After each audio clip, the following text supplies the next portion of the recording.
dari SMP Negeri 1 Ciledug akan mempresentasikan tugas PPKN yang berjudul Bentuk dan Kedaulatan Negara. Nah, bentuk dan kedaulatan negara itu memiliki 4 poin. Poin A, B, C, dan D. Sebelum itu, kita akan memperkenalkan diri kita masing-masing. Saya Apriliana Putrisna ini. Dan saya Cika, Kita dari kelas 8 Exemplari.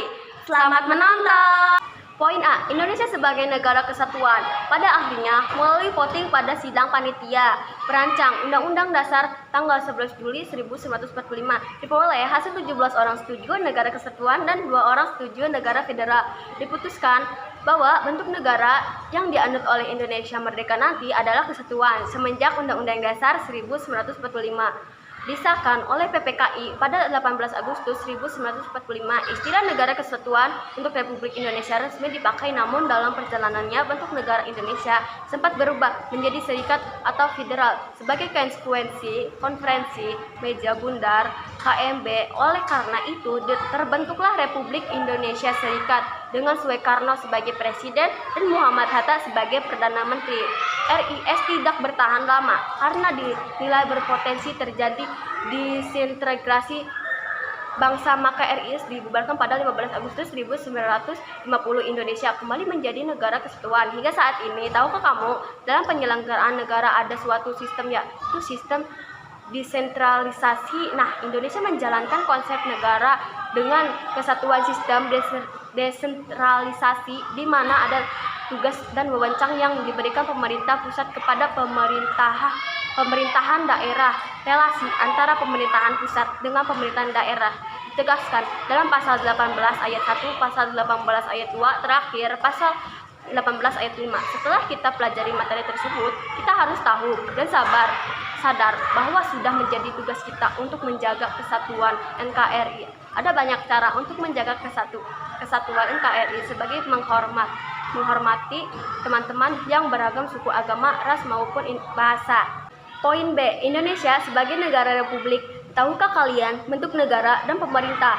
Nah, bentuk negara adalah susunan atau organisasi keseluruhan mengenai struktur negara yang mengikuti segenap unsur negara atau daerah, dan penduduk. Bentuk negara dibagi menjadi 2 bagian, yaitu yang pertama ada kesatuan negara yang bersusun tunggal, dan yang kedua yaitu federasi, yaitu negara yang bersusun jamak. Sedangkan bentuk pemerintahan adalah susunan yang menerangkan struktur organisasi dan fungsi pemerintahannya dengan tidak menyinggung struktur daerah maupun penduduknya. Bentuk pemerintahan dibagi menjadi 2 bagian juga, yaitu yang pertama ada monarki, yaitu suksesi pemerintahan diwariskan secara turun-temurun.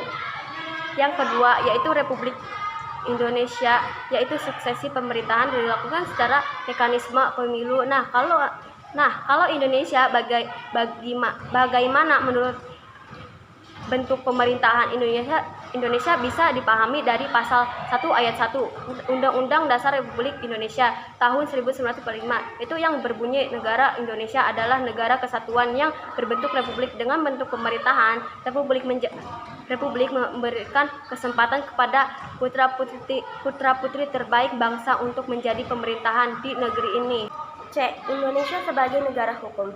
Indonesia merupakan negara hukum. Ini ditegaskan pada perubahan kesempatan pasal 1 ayat 1 UUD NRI tahun 1945.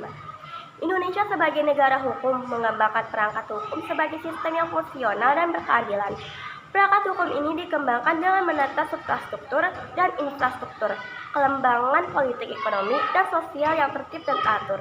Kemudian, agar perangkat hukum itu berjalan dengan baik, maka perlu dilakukan upaya membangun budaya dan kesadaran hukum dalam kehidupan bermasyarakat, berbangsa, dan bernegara. Negara hukum Indonesia itu menjunjung juga tinggi nilai-nilai yang Maha Esaan dan Kemahakuasaan Tuhan, artinya diakuinya prinsip supremasi hukum, tidak mengabaikan keyakinan sebagai kemahakuasaan Tuhan yang Maha Esa yang dikini sebagai sila pertama dalam Pancasila.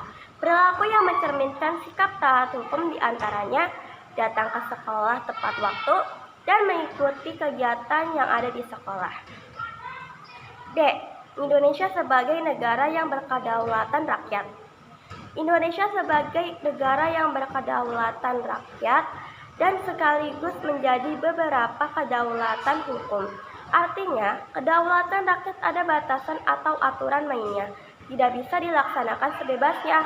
Itulah mengapa kedaulatan rakyat dipercayakan kepada Majelis Permusyawaratan Rakyat yang terdiri dari Dewan Perwakilan Rakyat atau disingkat DPR dan Dewan Perwakilan Daerah Badan Perwakilan Rakyat melaksanakan kedaulatan rakyat. Menurut perundang-undangan terdiri atas 1. Majelis Perwakilan Rakyat 2. Dewan Perwakilan Rakyat 3. Dewan Perwakilan Rakyat atau daerah kota atau kabupaten 4. Badan Permusyawaratan Daerah. Prinsip-prinsip kedaulatan negara Republik Indonesia diatur dalam Undang-Undang Dasar Negara Republik Indonesia tahun 1945, yaitu yang pertama ada kedaulatan berada di tangan rakyat yang dilaksanakan menurut UUD Pasal 1 Ayat 2. Yang kedua, ada Majelis Permusyawaratan Rakyat atau yang disingkat MPR, berwenang mengubah dan menetapkan UUD. MPR melantik presiden atau wakil presiden. MPR hanya dapat diberhentikan presiden atau wakil presiden dalam masa jabatan. Sekian presentasi dari kami. Mohon maaf jika belum sempurna, karena yang sempurna itu lagu ciptaan Rizky Febian. Wassalamualaikum warahmatullahi wabarakatuh. Dah.